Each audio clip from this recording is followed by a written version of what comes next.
Bom pessoal, vou mostrar para vocês aqui essa aplicação, né, utilizando o ESP32, uma aplicação bem simples. A gente tem aqui o sensor DHT22, tá? Ele tem uma boa precisão tanto para temperatura quanto para umidade. A gente tem aqui um display OLED, tá? Esses de 0,96 polegadas. E aqui a gente tem o ESP32, ok? Então ele está comunicando via I2C com o display. Aqui nos pinos a gente pode observar aqui na imagem, são os pinos 21 e o 22, ok? E o pino 23 está vindo aqui do sensor do DHT22 para comunicação digital, ok?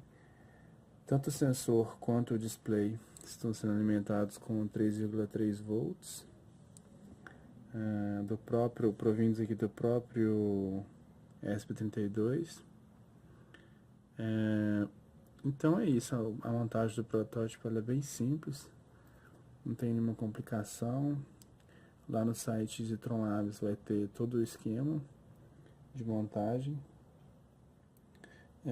Então agora eu vou explicar o código, também é simples.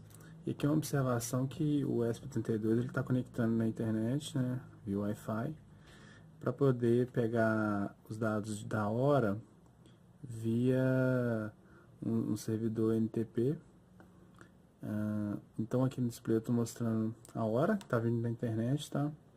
O IP ao qual o ESP32 está registrado na rede.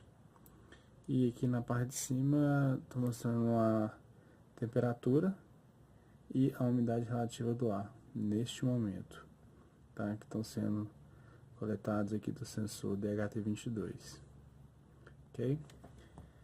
Então agora eu vou mostrar para vocês o código. Foi desenvolvido tudo aqui na ideia do Arduino, ok? Então aqui a gente tem um cabeçalho, tá? Um cabeçalho simples, só para com contato e referenciando a biblioteca, né, com quem que eu peguei essa biblioteca DHT22. Então nós temos aqui a inclusão das bibliotecas, tanto para o display quanto para a biblioteca do DHT22. Essa biblioteca eu usei ela baixando aqui o próprio gerenciador de bibliotecas do Arduino, tá? Então é só clicar aqui em Manager Libraries e começar a digitar Piet Tech, que já vai aparecer essa biblioteca, ok? Então aqui o NTP, aqui é o offset para configuração, o -3 aqui é Brasil, né, o TC-3, horas e minutos, né, o formato, milissegundos, ok? O endereço, que é o pool.ntp.org, declaração do pino do SDA para comunicação com o display, do SCL, o endereço do display, aqui só para referenciar o tipo de DHT que nós estamos utilizando, né? E o pino ao qual o DHT está conectado. Aqui é a credencial da rede Wi-Fi. Aqui nós temos a declaração de variáveis, né, para poder fazer o auxílio da manipulação das variáveis dos dados depois no código. Os construtores para o Wi-Fi, o NPT Client e do display. Protótipo da função DHT Wrapper tem que ser declarado aqui, tá? Nessa parte do código, senão não funciona. Declaração do pino, do tipo e chamando a função DHT Wrapper. Wi-Fi como cliente, função setup só indica alguns dados lá na porta serial, né? Inicia o display e configura se vai estar na vertical ou na horizontal, o alinhamento e a fonte o tipo de fonte, tá? Está sendo utilizado. O tamanho da fonte também. Manda conectar no Wi-Fi, chama a função connect Wi-Fi e chama a função timeClient.begin para iniciar. Ok, tudo dentro do setup. Dentro do loop eu tenho um contador. Esse contador está sendo usado aqui porque o display, o DHT, ele, a leitura mínima, mínima, né? Tem que ser de 2 em 2 segundos. No mínimo de 2 em 2 segundos para você ter os resultados indicados lá no datasheet. Aqui eu coloquei a cada 10 segundos, que vai atender muito bem para essa aplicação, que no momento está apenas como indicação, mas no futuro nós vamos montar um servidor web e nós vamos enviar esses dados utilizando o ESP32 para esse servidor. Vai enviar para uma tabela, né, num banco de dados MySQL, e nós vamos poder acessar esses dados em qualquer lugar do mundo. Nós vamos usar, pode ser, por exemplo, o 000 Hosting, né, que é um site que permite que façamos testes de página do web, utilizando banco de dados, PHP-MyAdmin, né, para que é a interface para usar o MySQL, o MySQL admin, e de graça, tá? O único inconveniente dele é que uma hora do dia, em 24 horas que a página fica no ar, uma hora ele tira ela do ar para poder, segundo eles, é para poder manter o equilíbrio da rede, tanto para quem usa, são os prêmios, né, que pagam, quanto para os que são usuários de graça. Mas isso vai ser abordado num outro vídeo, ok? Então, aqui é só para poder trabalhar nos resultados da leitura do DHT, tá? Do status dele. Então aqui a gente chama esse DHT Acquisition Wait e armazena dentro da variável result, tipo inteiro, e a gente faz o switch do result, tá?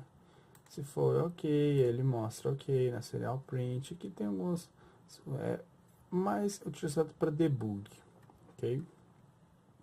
Então aqui a gente chama a função para poder fazer o update do tempo, né? Puxando o tempo da internet mesmo, e chama a função para indicar os dados no display. E a cada 10 segundos eu chamo a função que faz a leitura do DHT e indico no display, ok? E zero a variável count. Faço um delay de um segundo, né, aqui dentro do loop, e fica infinitamente nesse loop, ok? DHT wrapper chama a função da própria biblioteca, né, da função de interrupção, o callback da função de interrupção, interrupt server routine, callback. O get DHT armazena da variável localtemp, que está sendo declarada lá no começo, né, globalmente, localtemp do tipo float e localum do tipo float também. Então eu guardo os dados dentro do localtemp, aguardo 5 segundos e aguardo dentro da localum, né, chamando a função própria da biblioteca DHT-GET Celsius e DHT-GET Humidity. E eu confiro se os dados são consistentes, ok? Senão eu retorno para o loop. A função display data, eu pego o dado que está vindo, né, formato ele usando essa função formatted time, imprimo quando eu estou utilizando a porta serial, justamente para fazer um debug. Então lá na serial eu imprimo temp, local temp, yumi, local yumi. Ok, e voltando para o display, eu apago o display, porque senão ele fica com os dados, por exemplo, vai trocando os segundos que ele está pegando do formatted time, e se eu não mandar apagar o display, vai escrevendo segundos em cima de segundos e vai ficando ilegível o que está sendo indicado no display. Indico aqui a fonte tamanho 10, tá? Bem pequenininho. Escrevo lá no cantinho a variável t e envio o valor da temperatura. E aqui graus Celsius, H e o valor da umidade. em porcentagem, ok?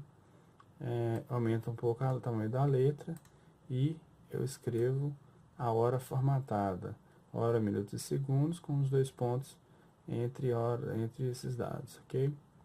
E aqui embaixo eu imprimo o IP ao qual o ESP32 se registrou na rede. Lá no começo, né, na função no Web Setup, né, eu chamo a função Connect Wi-Fi, né, depois de configurar o display, eu chamo a função Connect Wi-Fi.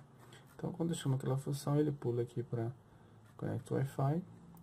O que ela faz? Justamente Connect Wi-Fi, né? Rotina para conectar Wi-Fi. O SSID eu declarei ele lá no começo do código. Mostro lá no display, no momento que está conectando o nome da rede, e mando escrever no buffer do display. Chama a função Wi-Fi Begin, passando como parâmetros o SSID e o password, né?